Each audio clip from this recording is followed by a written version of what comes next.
So guys, welcome back to the YouTube channel, each and every one of you. Today I want to talk about something that's behind me, the 100 km ultra. So 3 days ago today, I ran 100 kilometers in one single day. And for the past couple of days, I've just been really reflecting on the day that was had and the journey over these past 100 days, because this 100 km ultra commemorated the 100th day of daily posting on Instagram. And I wanted to finish on a high, and that's exactly what happened with this 100 km ultra. So the purpose of this video is to, number one, tell you about why I did it. What was the build up towards this run? I want to talk about the morning of the run. I want to talk about the hardest kilometers. I want to talk about the darkest moments on the run. I want to talk about how finishing 100 kilometers, going across that finish line felt. And then I want to talk about the aftermath. How does it feel to wake up the next morning after running 100 kilometers? I want to talk about the team involved and the team you need to run a race like this. And then I want to talk about the lessons learned throughout the run and the time of reflection afterwards, and what I kind of learned about myself and what I learned about my capabilities as a human being. And then I want to finish off by saying what's next. What's next in the challenge? What's next topping this big number? Because 100 kilometers is a big race, and we have to think bigger and better for next time. So let's start on number one. Why did I undertake such a challenge? Why 100 kilometers? Why would I ever put myself through that? Good question. So as I touched on earlier, I've been daily posting on Instagram for 100 days straight, right? So I came up with this challenge about 3 months ago, which is about 100 days ago. And I thought to myself, I want to make my biggest weakness my greatest strength, because I love posting content. I love being creative online. I love editing videos and recording and, shooting videography and taking photos. I just love the creative aspect of it, and I love how it makes me feel. So I said, but I always struggled with posting regularly online, just because, I have a habit of taking on too many things at once. And I was in college there last year and just studying for college, and then thinking of ideas to post on Instagram or YouTube was just difficult for me. And I know that's not an excuse, but that's how I was feeling at the time. And then once I came out of college, I was like, I have no excuses now, but I'm still not posting.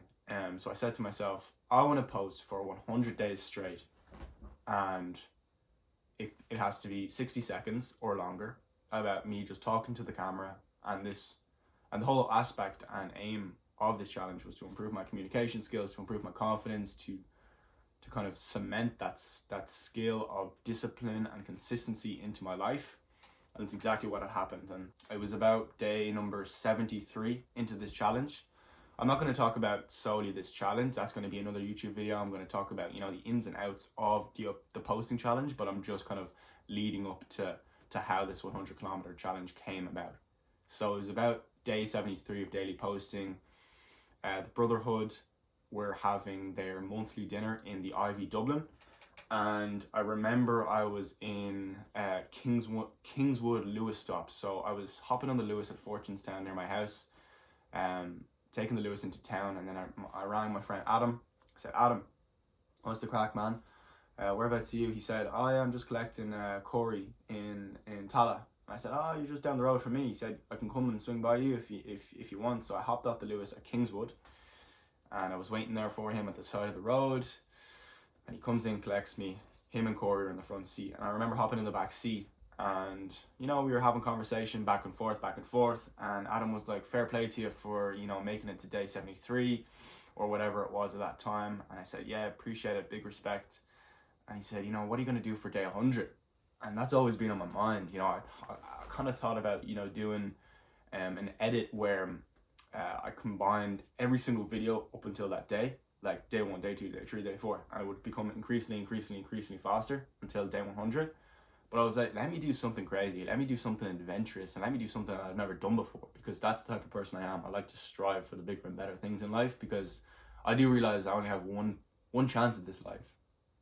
I'm in this body one time, and I don't know if that's the right term, but I want to utilize it the best way possible. So I said, what can I do? And we were just joking back and forth. I was like, what if I run 100 kilometers for day 100? And then we all laughed. We were all laughing. And then I was like, I began pondering on the idea of actually running 100 kilometers for day 100. And we arrived at the Ivy dinner anyways, talking to a couple guys, and then about halfway through the dinner, we went outside, got a bit of fresh air, and I said, yeah, what do you think, guys, I run 100 kilometers for day 100? And they were like, 100 kilometers, that's a big distance. And then I said, it's doable. And they began to nourish the idea. They didn't shut it down. They just kind of wanted to hear more about it. They nourished the idea. They fed it with energy. They fed it with light and life. And then from that day onwards, I became obsessed with the idea of running 100 kilometers in one single day. You know, I thought about, okay, the furthest I've ever ran was a marathon, but I know that I can do this. I know that if I put my mind to it, I can do it. And bear in mind, I was not even marathon ready. I was not even marathon prepped at this stage. You know, I was training jiu-jitsu regularly. I was jiu-jitsu trained, but not marathon trained. Wasn't prioritizing my long runs. I wasn't prioritizing running in general. Just didn't have time for it. And then I wanted to run 100 kilometers. So from that day forth, I decided that I wanted to do it. And then the thing I love about ideas and like excitement with ideas is that it grows so organically and naturally. Like when you first put an idea out into the world and it's not shut down straight away by your environment, when you're in the right environment and the environment gives it life and energy and they nourish the idea and push it up, it grows so organically and naturally. It's just amazing to see it grow. Like, because then it was like, okay, let me run 100 kilometers. Okay, let me run it for charity. Okay, let me raise money for T. Glynn. Okay, let me actually bring the Brotherhood along. Okay, let's make a movie out of it. Okay, let's show others what's possible. Like, it just grows and grows and grows and grows. And it's like, you need to give your ideas life because you never know where they're going to lead. And that was the same with the Brotherhood, which I'll talk on a later video. Like, I first got the idea of the Brotherhood by watching an advertisement on the TV for an orchestra concert. Like, how mad is that? I seen an advertisement on the TV for an orchestra concert, put it on my close friends. Who wants to go to this with me? Because I'd never been before. And then I got some reactions. And then I was like, okay, let's make a dinner out of it. Who wants to go for a dinner and we can go to this concert afterwards? Got a bigger reaction. And then I put it on my main story, and then it was like growing and then growing and then growing and then growing. I was like, wow, it's like once you put the idea out there, it's like you don't even need to handle the rest. Like the rest actually handles itself. The hardest part for you is to actually have the courage to bring the idea into fruition and speak it into existence. Because I think that when we speak our ideas into existence, like there's a shift. There's definitely a shift that happens. And it's like, okay, this is real now. It's not only up here, but this is real now.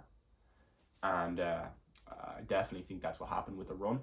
And especially when you voice it on social media, it's like you're accountable now. You're a man. You have to be a man of your word.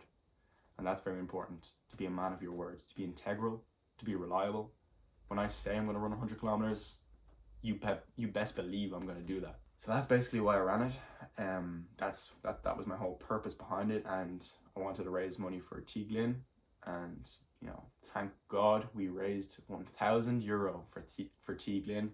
We hit our target, and I'm so delighted, and I am so thankful and grateful for each and every one of you for, number one, believing in the charity and the organization, and number two, you know, donating your hard-earned money for this challenge and trusting me that I would run it, and just for the whole idea. I'm just so thankful and grateful for each and every person who donated, who prayed, who thought about the challenge. I'm extremely grateful, and just know that, you know, my heart goes out to you, and yeah, you'll be blessed later down the line. Just know that. Yeah, I just really wanted to show that, you know, most people don't choose their suffering. I chose that suffering. I had the choice to suffer or not. To realize that is a privilege in life is is something special, because most people don't get that choice. Their suffering is out of their control. So to think that, you know, I can run these 100 kilometers and then come back to a roof over my head, the heating on, a coffee, you know, a shower, most people don't get that. And that's what I wanted to show and to kind of demonstrate. And I think we did exactly that. So yeah, that was great. So now that the idea was out there on social media and it was cemented that I'm going to do this run, I had to think of the logistics. I had to put on my operator cap and not my dreamer cap, and actually think, okay, how am I going to do this? Because it's one thing putting the idea out there, but it's another thing actually making the idea tangible to do. So I started training. I started doing more long runs, prioritizing my running. For those 2 weeks, you know, I posted it on social media 2 weeks before the actual race. That was all I could think about every single day. Every single day I woke up and like, I'm running 100 kilometers on March 11th, Wednesday. That's all I could think about. How am I going to run these 100 kilometers? How am I going to run these 100 kilometers? Like, how am I going to push past the pain? Is it going to destroy me? Is it going to break me? That's all I could think about. So I was very apprehensive, very nervous. I mean, my parents, guys around me, they weren't doubting me, but they were worried for me. I think I've proven that I can do these feats, but every time you reach for that next ceiling, it's kind of like, okay, well, this is going to be a struggle. I know you can do it, but I'm still worried for you. And I was nervous myself. I was definitely nervous myself, even the night beforehand. I was on a call with my friend Adam O'Loughlin. We were on a Zoom call and we were chatting about, you know, the logistics of the day after, and I was telling him that, you know, I'm very apprehensive for tomorrow. I'm not feeling as energetic as I would like to have been feeling. My muscles were sore in my upper hamstrings. I didn't feel like marathon prepped. I didn't feel ultra marathon prepped, to say the least.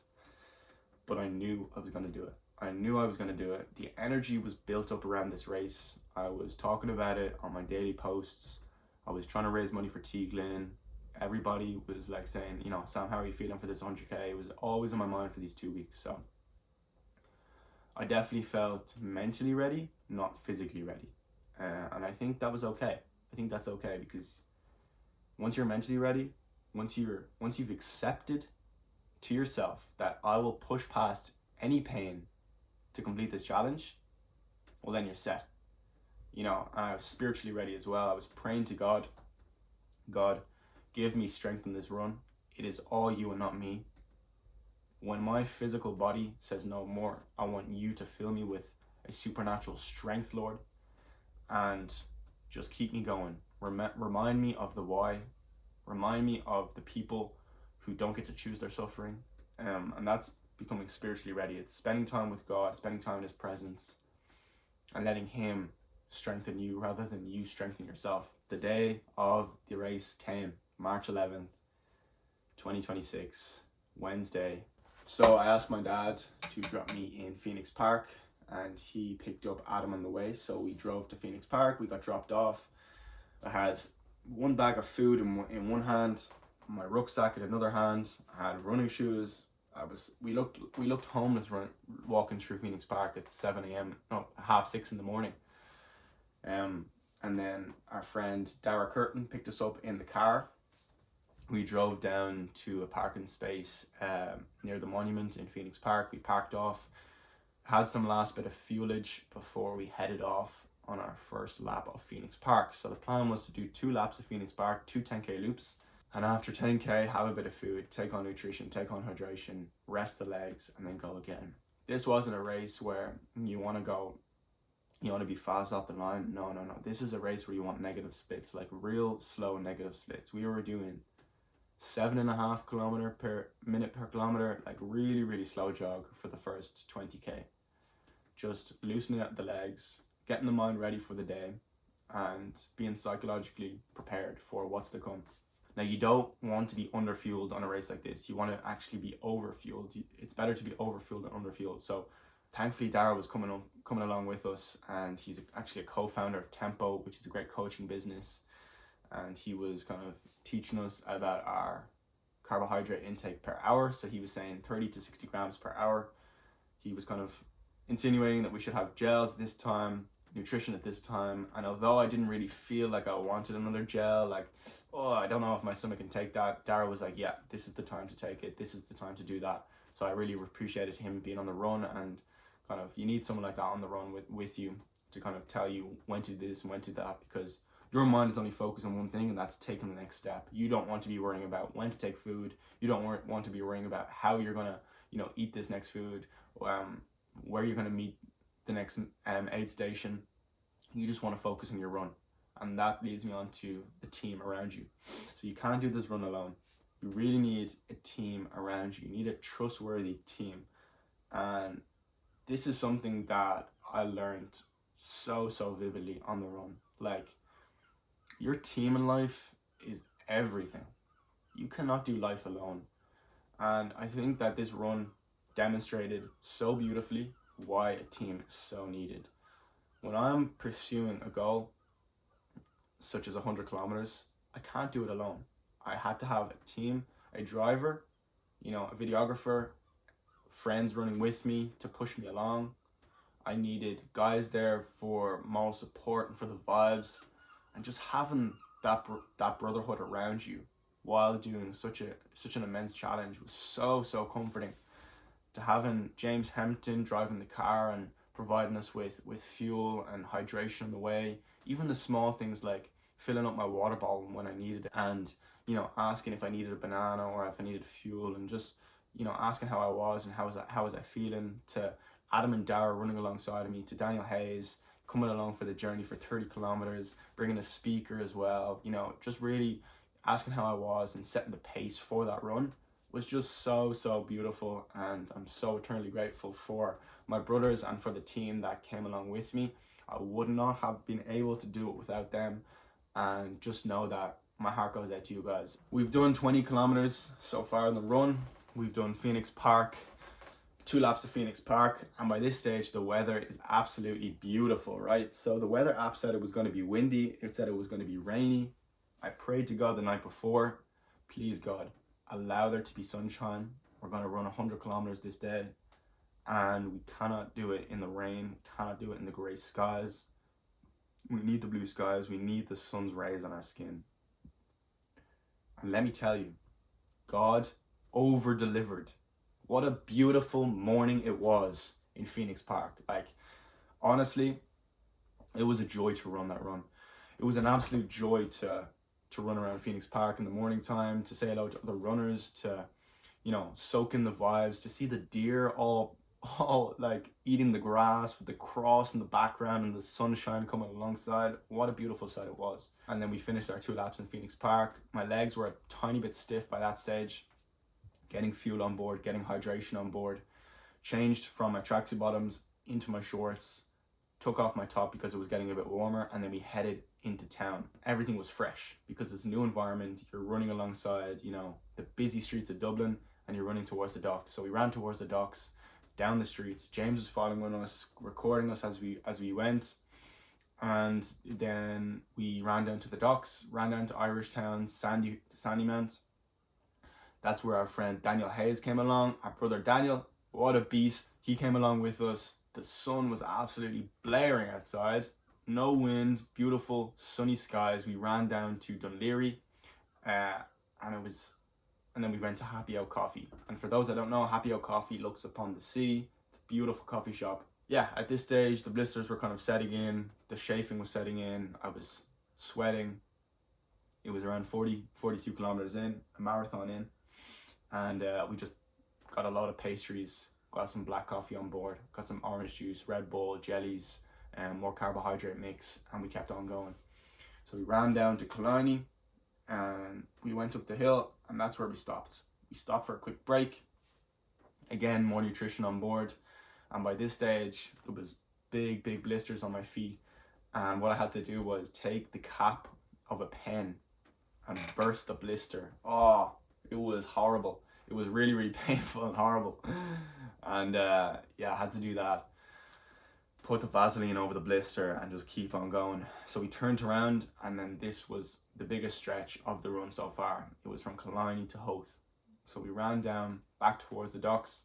By this stage we ran to Blackrock, and this was 50 kilometer stage. This is where Darragh dropped off. He wasn't even planning to do the 100 kilometers in the first place, so fair play to him. I have big respect to him. He dropped off. It was me, Adam and Daniel running towards Blackrock. And at this stage, you really need to find your rhythm. You know, you can't do this run without finding a rhythm and a flow. And I think when Daniel brought along his speaker, it very, very much helped me, especially, and I'm sure Adam as well, to find that rhythm. When you're listening to tech house or house, it's like bum, bum, bum, bum. You find the rhythm a lot and you come into this zone. And once you're in the zone and running, you can keep on going. You forget about like the physical aspect of it, you forget about the mental aspect of it, you just come into this autopilot almost, and you just go, go, go. So we were doing that until Blackrock. Took a small little break again. Danny B came on board, provided the absolute vibes. We filled up with energy, Pringles, jam sandwiches, carbohydrate mix, and then we ran towards the docks once again, and that's where Daniel said our goodbyes. When Daniel left at the docks, we were about 65 kilometers in. Things got dark, things got very hard. So I remember it very vividly. It was me and Adam, all alone. Adam was struggling with his hamstring. I was struggling with the back of my left knee. For some reason, it felt like the ligament that attached my kneecap to my hamstring at the back of my knee. And every time I ran, it was hurting. And then my calves were hurting, my blisters were hurting, my upper hamstrings were hurting. So my whole legs were hurting at this stage. Adam was the same, and we had to run towards the docks and then run across the bridge and then run through East Point and to Clontarf. And this was one of the hardest parts of the journey because number one, we didn't have headphones. Number two, Daniel left us with the speaker, so we had nothing. And number three, we were under-fueled. We hadn't seen the first aid car in a long time. And at this stage, I was contemplating whether I was going to make it or not. It was about 65 kilometers in, and I really thought, how am I going to complete this next 35k?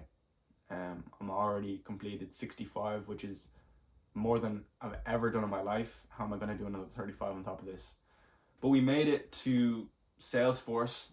Honestly, we made it to Salesforce, stayed at the side of Salesforce for about 20 minutes in the cold, waited for James to come. He was stuck in a bit of traffic, and then we got fueling on board. So I put my hoodie on, got my carbohydrate mix, speed dust, and then got more fueling on board. And that's where things took a change for the better. I put my headphones in, put on some Afro House, Sunset House, and me and Adam separated. It was the time of the run where I just needed to be by myself, listen to music, and just keep it going, one foot after the other. I was going towards East Point, going towards Clontarf, and then I ran from Clontarf up to Howth along the promenade. I was about 75 kilometers in, on Bull Island. The wind was blowing in my face. The darkness was setting in, and my knee was getting worse. My knee was getting a lot worse. And we were at about Sutton Cross, I think it was. Seen James again, refueled. At this stage, I really didn't think that I was going to make it. It was around 75, 80 kilometers in. My whole body was about to give up. Yeah, it was a dark, dark day. So from that moment, I ran from there to Howth. Things were getting a bit delusional. I was practically sleep running. My eyes felt like they were going to close. I was a bit delusional in the head. And then I had to stick on a podcast just to keep me, engaged with the run. So I stuck on a podcast. My watch died at this point. My Garmin died. I had to stick on Strava on my phone to just know where I was going, how many kilometers I was in. And then I made it to Howth, thankfully. By the will of God, I made it to Howth. I was absolutely broken at this point. I still had about 22 kilometers to go. I had wings and chips and a coffee. And we sat down for a while. The fire was behind us. I got really cozy in my chair. And I didn't know how I was going to do the next 22 kilometers. We got to the car. I strapped up my knee, put on my tracksuit bottoms, put on my hoodie, put on my snood over my nose, my hat, my hood over my head. And then I stuck on 10-hour David Goggin motivation. This is something I've never experienced before. I had to run through this pain for 21 kilometers. And when we were running from Howth back to Clontarf, we were running against the wind. The wind was in our face. It was gusty wind. It was cold. Oh, it was terrible. It was really, really hard. And like I was groaning with pain. I was like grunting with pain. And I just remember this was like the hardest part of the challenge for sure. This was the hardest kilometers. Like it got worse and worse and worse. 20 kilometers was bad. The last 10 was even worse, man. And I was quite delusional in terms of like you're so tired because you've exercised for the whole day, and it's coming around 9:30, 10 p.m. That's my normal bedtime. So my body was kind of shutting down almost, and I was going into autopilot. Like I wasn't using my brain. Wasn't kind of using my head. I was saying words that weren't really words, and people ask what kept me going. What kept me going for those final kilometers? I came this far, so why not complete it? I really stand on the firm foundation of being a man of your word, of standing firm on your foundations, of being a man of your word, and not saying one thing and doing another. But once you say that, you have to follow through with that. And that's what kept me going, just remembering why I'm doing this challenge. People have donated money, their hard-earned money, for me to complete the challenge, so I can't do them a disjustice. So I kept going. It was final few kilometers, and we ran back to Clontarf. We had about 10 kilometers to go. We seen the boys. Everyone was there. Kelly, Daniel, Julia was there. James, Adam, and Owen. They're all there. We got our last bit of fuel on board, and then me and James set off for our last 10 kilometers up to Colester, Raheny, turn around and run back. And these last 10 were a real hard nightmare. Like I was running for about a kilometer, stopping, running for a kilometer, stopping. I thought I was going to get sick. I was very dizzy, and I was listening to no music, no podcasts at this time. I was just purely wanting to get this challenge over and done with. The blisters on my feet were incredibly sore. And then we turned around. I remember picking up the pace for the last kilometer. I seen the finish line. It was Westwood Clontarf Gym. Seen the finish line. We ran down there, and then I just celebrated with all of the guys, laid down on the ground, looked up at the stars, and I just thought to myself, wow, this challenge is complete. I actually ran 100 kilometers. I'm still trying to process that whole day, and it hasn't set in yet. It hasn't set in that I ran that 100 kilometer race. I think the memories are a lot more important to me than the actual achievement itself. Like being there with my brothers and running those long distances with my guys. I say it again and again. It might be stereotypical, but females bond face to face over a glass of wine, but men bond shoulder to shoulder through that battle, through that pain, through that suffering. And that's how real manly relationships are built. And I feel as though a lot of my relationships were strengthened on that day, you know, running alongside of them through the pain, running alongside of them through the suffering, through the dark times, and coming out the other side victorious in battle. You know, that's real triumph right there. And now 3 days after the race, so the day after the race, I woke up and I was pretty much MIA, out of service. It's pretty much out of service, and my knee was absolutely cooked. My legs were cooked, my hamstrings were cooked, my calves were cooked. I decided to go to the Treehouse sauna in Naas for a nice sauna, a nice bath. What a place that is. It's gorgeous. If you haven't been, recommend you check it out. And me and Adam went, had a sauna, had a nice bath. My blisters on my right toe got a bit infected, so that's really painful. The knee is healing. My legs are quite swollen. My calves are really swollen at the moment. They're very swollen because of the continuous impact, but I'm getting better. I've been prioritizing sleep, been prioritizing rest. I've been working, but haven't been doing vigorous activities. Haven't been doing a lot of walking or nothing like that. When you complete a challenge like this, you don't care about the pain. You don't sit and dwell on the pain. The pain is actually positive. You know, as David Goggins said, after his 100-mile race or 200-mile race, I think it was, when he was peeing blood, when he had stress fractures on his feet, when his toenails were coming off, he felt the most pain he's ever felt in his life. And he was in a bath, and his wife or partner was saying, we need to go to the hospital, we need to get a nurse, we need to do this and that.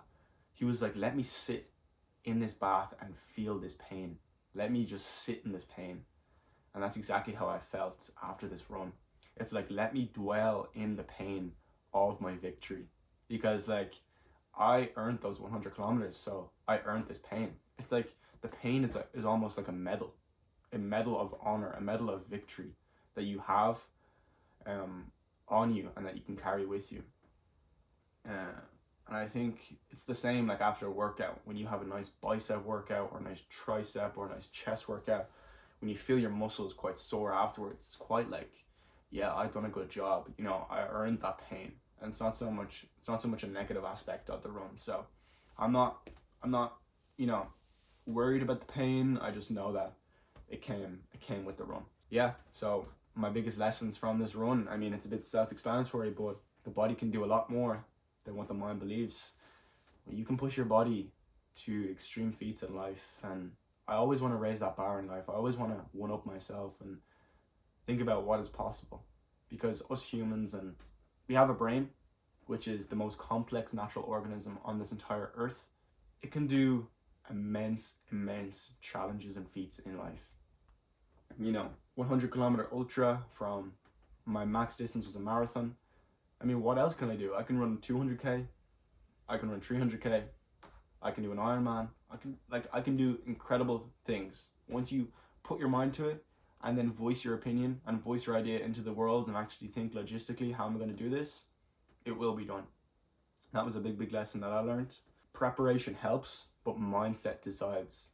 That was how I felt in this run. I wasn't prepared. I wasn't ready for this 100 kilometer run, but my mindset was. My mindset was like a steel trap, as Conor McGregor says.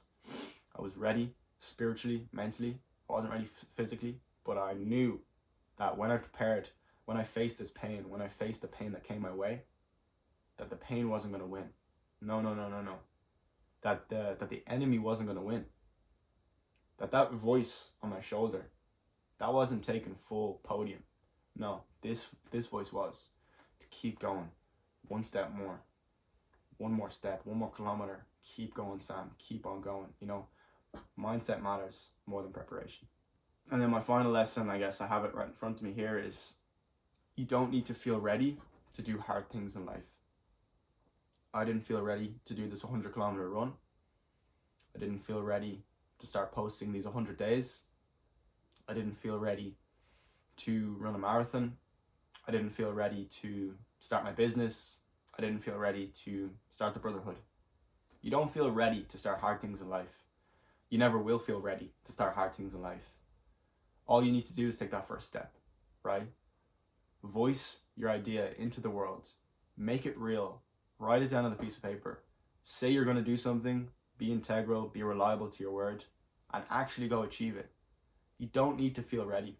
You just need to make that first step in life to achieve hard things. And that's something I learned very clearly for this run that I can translate into other areas of my life. So yeah, I just want to finish on what's next in the life of Samuel Walsh. I mean, this unlocks a lot of mental barriers that were up in my mind. I mean, this breaks a lot of glass ceilings in my mind. I think that what is possible now after running 100 kilometers, what is possible? Because I remember running 5 kilometers and thinking, how am I ever going to run 10? And then I ran 10, and then I was like, how am I ever going to run a half marathon? And then I ran half marathons like they were 5Ks. Then I ran marathons, and now I ran 100 kilometers. It's like, once you do that next thing, it puts into perspective your previous achievements, and it's like, what's next? What kind of man do I want to become from this? Well, I want to become a man that is reliable to his word, and I think that I proved that. I want to become a man that never places self-limiting beliefs over himself, and always believes and knows that the extraordinary feats in life are possible once you actually give them energy and time. But I think that what's next after this challenge, well, the Ibiza Marathon in April 18th is the next race for me with the Brotherhood. We're going over as a group. But I guess the next big challenge will be the cycle with Danny B. We're cycling from Dublin to Morocco on a bike with our surfboards, and we're going to go along the coastline of each and every country. And this will be an amazing, challenge and adventure, filled with so many stories and opportunities to grow and to learn. And I've never really cycled longer than 20k in my life, so to cycle from Dublin to Morocco is going to be an amazing feat. And I think it will definitely one up this 100-kilometer ultra. It definitely has opened my eyes to a lot. And I think that it fits into the wider message of trust in God, believe the impossible, keep dreaming. And I want to portray a message, of if I can do it, what else am I capable of? If I can do it, you can do it. What else are you capable of? I want to portray the message of voicing your ideas into the world and making them tangible and not, shoving them down into the carpet. And I want to portray the message of unlocking yourself. I know my good friend Farouk, his message is unlock himself, to unlock yourself. I feel as though we have everything we need inside of us. We just need these big challenges to then unlock them. So that's been the video. I hope you guys have enjoyed. Thank you for staying for the whole video. If you've made it this far, you have my respect. And yeah, it's a beautiful day outside. The sun is shining. Have my black coffee. The sun will be up for another few days. And what you can expect from this YouTube channel, I haven't posted in a while, but I definitely want to, now that I've finished the 100 days of daily posting, I want to prioritize my YouTube. I want to post minimum once per week on YouTube, talking about my experiences over the past 100 days, running, health, faith, spirituality, masculinity, coming to age, life in your 20s. So I hope you guys tag along for the journey. It's going to be a great year, great summer, and I have great hopes for this YouTube channel. So yeah, God bless each and every one of you. I want to say thank you, God. All glory to God for this race. All glory to God for giving me strength. And all glory to God for giving me the idea and desire to do this run and to create this video. So I hope you enjoyed. Until next time, adios, ciao, and God bless. Peace.